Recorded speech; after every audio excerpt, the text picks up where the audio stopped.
I'm Frederic. I'm originally from Antwerp, but I live in Brussels now. I'm doing a PhD at the University of Leuven.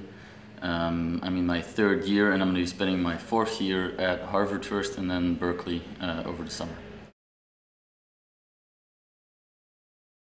It's law. It's actually law and economics, so the economic analysis of law, sort of a hybrid form.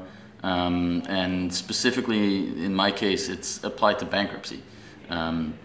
And the thing is that law and economics was sort of started as a movement in the US, and they're still the strongest at it, so they're the place to go if you want to do research in law and economics. I heard about the Fulbright program because a friend of mine actually, he went to Harvard on the LLM when I went to Duke on exchange a couple of years ago. And we ran into each other at the embassy for the whole visa processing thing, and then he told me that he had the BAF and the Fulbright scholarship. And I wasn't eligible for that back then anyway, but it sort of stuck with me, and then when I decided to go to the US for the research thing, then I browsed through all of the funding bodies, and Fulbright was at the top of the list, obviously.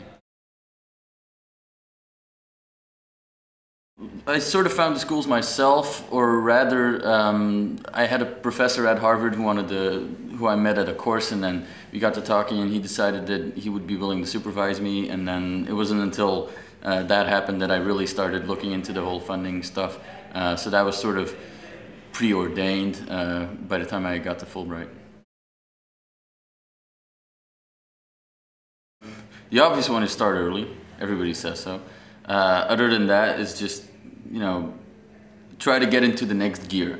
Just, you know, write off a year or half a year or whatever of your time and just live for whatever your goal is, and try to get anything you can do in order to achieve that goal. It's like a mindset change.